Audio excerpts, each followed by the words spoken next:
ارشاد فرمایا مدنی کریم صلی اللہ تعالی علیہ وسلم نے روزہ دار کو دو خوشیاں دنیا میں ملتی ہیں خاص طور سے. ایک افطار کے وقت آپ صلی اللہ علیہ وسلم نے فرمایا جو دعا مانگو وہی ملے. عند افطارہ، افطار کے وقت فرمایا وعند لقاء ربی. دوسری خوشی اللہ تبارک و تعالی سے ملاقات کے وقت یعنی قیامت میں ہوگی. فرمایا میرے بندو میرا رمضان ہے، میرا قرآن ہے، یہ تمہارے لیے سفارشی بنیں گے. شہر رمضان الذی انزل فیہ القرآن ہدی للناس وبینات من الہدی والفرقان. اور میرے بندو میں نے رمضان میں قرآن مجید کو نازل کیا، اس کو کلام الہی سے مشابہت ہو گئی. اب تیری زبان ہو، میرا کلام ہو، مہینہ رمضان ہو، ادھر میری جنت اور تیرے لیے سال پہلے سجا کے رکھ دوں. بشرطے کہ تو اپنے گناہوں پہ ندامت کے آنسو بہائے. چکر بازی نہیں کرنی. فمن شہد منکم الشہر فلیصم. جس کو رمضان کا مہینہ آ گیا، زندگی میں مل گیا، اسے چاہیے کہ روزے ضرور رکھے. اگر کسی بیماری کی وجہ سے روزہ نہیں رکھ سکا، کسی شرعی عذر کی بنا پر روزہ چھوڑ دیا، سیدنا علی مرتضی رضی اللہ تعالیٰ عنہ فرماتے ہیں جس نے رمضان کا روزہ ایک روزہ چھوڑ دیا، کسی عذر کی وجہ سے چھوڑا، سفر کی وجہ سے چھوڑا، یا عورت نے مینٹلی کورس کی وجہ سے چھوڑا، یا کسی اور عذر کی وجہ سے چھوڑا، حضرت علی فرماتے ہیں رمضان کا ایک روزہ جو چھوڑ دیا 100 سال تک برابر روزے رکھتا جائے، رکھتا جائے، رکھتا جائے. ایک روزے کا بدلہ 100 سال کے روزے نہیں ہو سکتے.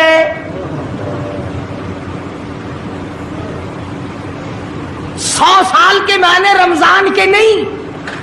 سردی گرمی 12 مہینے روزے رکھتا جائے، رکھتا جائے، 100 سال تک روزے رکھے، رمضان کے ایک روزے کے برابر فضیلت کو نہیں پہنچ سکتا.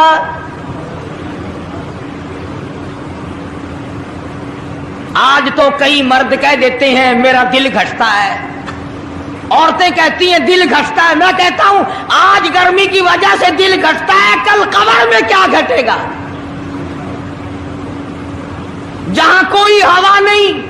کوئی پنکھا نہیں، کوئی ایئر کنڈیشن نہیں، چاروں طرف سے بند، لاکھوں من مٹی کے نیچے لیٹنا، وہاں کیا کرے گا دل؟ کیسے نہیں گھٹے گا اور کیسے گھبراہٹ نہ آئے گی؟ امام الانبیاء محبوب کبریا حضرت محمد مصطفیٰ صلی اللہ تعالی علیہ وسلم نے فرمایا او لوگوں قدر کرو رمضان قرآن کی، قیامت میں یہ دونوں چیزیں تمہیں کھینچ کر جنت میں لے جائیں گی. قبر میں آدمی لیٹا ہے، عذاب دینے والے فرشتے سرانے کی طرف سے آنے لگتے ہیں، اس طرف سے نماز آ جاتی ہے، تم اس طرف سے نہیں جا سکتے، اس نے نماز کبھی قضا نہیں کی. دائیں طرف سے آنے لگتے ہیں، ادھر سے روزے آ جاتے ہیں، ہمیں کبھی قضا نہیں کیا، تم اس طرف سے عذاب دینے کے لیے نہیں جا سکتے. بائیں طرف سے آنے لگتے ہیں، کھبی طرف سے آنے لگتے ہیں، ادھر سے زکوٰۃ آ جاتی ہے کہ تم نے کبھی زکوٰۃ اس نے کبھی قضا نہیں کی، کبھی نہیں ادا چھوڑی، ہمیشہ ادا کرتا رہا، اس لیے تم اس طرف سے نہیں جا سکتے. پیروں کی طرف سے جاتا ہے تو حج آ جاتا ہے، اس نے مجھے ادا کیا تھا. جب اوپر کی طرف سے آنے لگتا ہے، رمضان قرآن آ کے صاحبان کی طرح چھا جاتا ہے اور آواز آتی ہے